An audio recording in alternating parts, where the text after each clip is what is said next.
Dictation शुरू होगी 3 second बाद।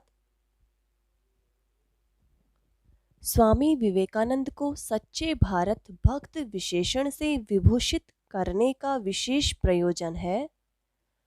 स्वामी विवेकानंद में वे सभी विशेषताएं थीं जो सच्चे भारतीय में होनी चाहिए। अपने देश की मिट्टी से अभूतपूर्व लगाव, अदृश्य जगत को जानने की उत्कट जिज्ञासा, अपने देश की सामाजिक विकृतियों को दूर करने का उपाय, विविध प्रकारों से देश की सेवा, समाज सेवा में ही ईश सेवा, दर्शन का विश्वास तथा दूसरे देशों में भारत की संस्कृति एवं दर्शन का ऐसा प्रसार कि उस युग में जब भारत गुलाम था, विदेशी भारत के गौरव को स्वीकार कर सके। पैरा। नरेंद्रनाथ में बचपन से ही आध्यात्मिक भूख थी, जिसे शांत करने के लिए वे कितनी ही आध्यात्मिक संस्थाओं से संपर्क बनाते, किंतु कहीं भी उन्हें शांति नहीं मिलती, न ही उनकी जिज्ञासा शांत होती। उन्होंने ब्रह्म समाज की प्रार्थना सभाओं में जाना प्रारंभ किया। वहाँ उनके गाए भजनों की बहुत सराहना होती। उनका कंठ बहुत मधुर था। यह क्रम भी अधिक दिनों तक नहीं चला। उन्हीं दिनों रामकृष्ण परमहंस की विद्वता एवं उनके प्रवचनों की लोग बहुत चर्चा किया करते थे। नरेंद्रनाथ ने भी उनसे मिलने का विचार किया। दोनों का परिचय भी एक रोचक घटना है। सदा की भांति नरेंद्रनाथ ने रामकृष्ण परमहंस से भी यही पूछा कि आपने ईश्वर को देखा है। रामकृष्ण ने नरेंद्रनाथ के कंधे पर हाथ रखकर कहा, मैंने ईश्वर को बिल्कुल वैसे ही देखा है जैसे मैं तुम्हें देख रहा हूँ। पैरा। रामकृष्ण के स्पर्श से ही नरेंद्रनाथ मूर्छित हो गए। जब उनकी मूर्छा भंग हुई तो सामने रामकृष्ण मुस्कुरा रहे थे। उसी समय नरेंद्रनाथ को उनके प्रश्नों का उत्तर मिल गया और साथ ही आध्यात्मिक गुरु भी। परमहंस की वाणी एवं दृष्टि से वे इतने प्रभावित हुए कि फिर उनका सानिध्य नहीं छोड़ा। वे पूरी तरह रामकृष्ण के शिष्य बन गए। नरेंद्रनाथ की माता उन्हें गृहस्थ बनाना चाहती थी, किंतु विवेकानंद ने जिस शाश्वत प्रेम का साक्षात्कार कर लिया था, उसे सांसारिकता भला कैसे रास आ सकती थी। रामकृष्ण के पास रहकर उन्होंने वेदांत का अध्ययन किया। रामकृष्ण में अद्वितीय यौगिक शक्तियां थी। पैरा। उन्होंने सन 1885 में संसार को छोड़ते समय नरेंद्रनाथ को छूकर उन्हें निर्विकल्प समाधि का अनुभव कराया, किंतु साथ ही यह आदेश भी दिया कि उनका पहला कार्य रामकृष्ण के मिशन को पूरा करना है। मृत्यु से पूर्व श्री रामकृष्ण ने अपने युवा शिष्यों का एक संघ बनाया था और नरेंद्रनाथ को उस संघ का नेता नियुक्त किया था। इस संघ का उद्देश्य था अध्यात्म का प्रसार एवं मानवता का कल्याण।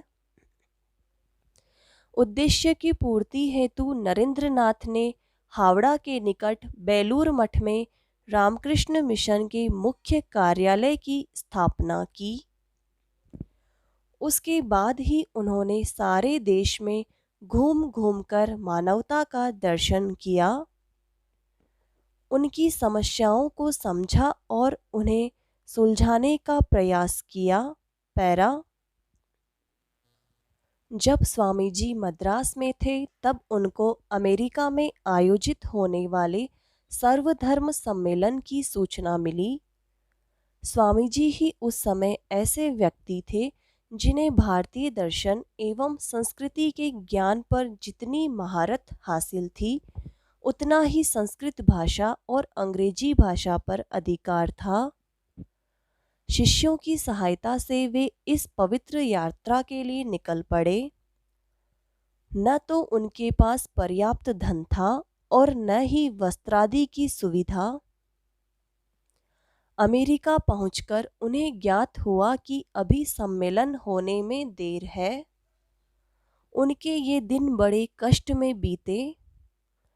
निर्धनता के कारण उनके पास ओढ़ने बिछाने को भी नहीं था, पर उनकी संतोष वृत्ति इन सब कष्ट कठिनाइयों पर विजयी हुई।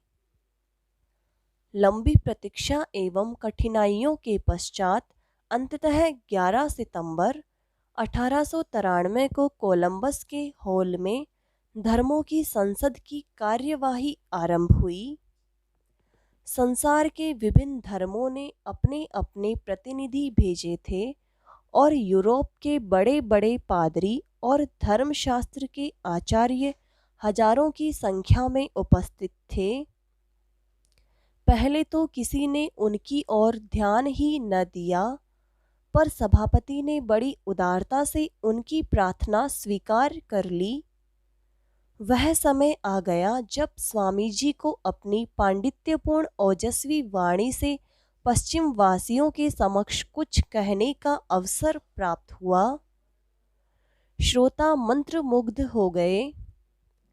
यह पराधीन भारत का हिंदू और ऐसा विद्वतापूर्ण भाषण, किसी को विश्वास न होता था। वास्तव में उनके उस भाषण में भगवत गीता और उपनिषदों के ज्ञान का निचोड़ है। पैरा, हिंदू धर्म का आधार किसी विशेष सिद्धांत से तृप्ति लाभ नहीं कर सकता। अगर कोई ऐसा लोक है जो हमारी स्थूल दृष्टि के लिए अगोचर है, तो हिंदू उस दुनिया की सैर करना चाहता है। अगर कोई ऐसी सत्ता है जो न्याय रूप, दया रूप और सर्वशक्तिमान है तथा भौतिक नहीं है, तो हिंदू उसे अपनी अंतर्दृष्टि से देखना चाहता है। पैरा, कर्म को केवल कर्तव्य समझकर करना, उसमें फल या सुख दुख की भावना न रखना, ऐसी बात थी जिससे पश्चिम वाले अब तक सर्वथा अपरिचित थे। स्वामी जी के ओजस्वी भाषणों एवं उपदेशों से लोग इतने प्रभावित हुए कि अमेरिका के अखबार बड़ी श्रद्धा और सम्मान से उनकी प्रशंसा छापने लगे। उनकी वाणी में वह दिव्य प्रभाव था कि सुनने वाले आत्मविस्मृत हो जाते। अमेरिका में स्वामी जी के भक्तों की संख्या दिनों दिन बढ़ने लगी। चारों ओर से जिज्ञासु उनके पास पहुंचने लगे एवं अपने अपने नगरों में पधारने का अनुरोध करने लगे। बड़े बड़े प्रोफेसर एवं विद्वान उनके शिष्य बन गए। स्वामी जी अमेरिका में करीब 3 वर्ष रहे और वेदांत का प्रचार करते रहे। इसके बाद उन्होंने इंग्लैंड की यात्रा की। पैरा, स्वामी जी का रूप बड़ा सुंदर एवं भव्य था। उनका शरीर सबल और सुदृढ़ था। दृष्टि में बिजली का असर था और मुखमंडल पर आत्मतेज का आलोक। कठोर बात शायद उनकी जबान से कभी नहीं निकली।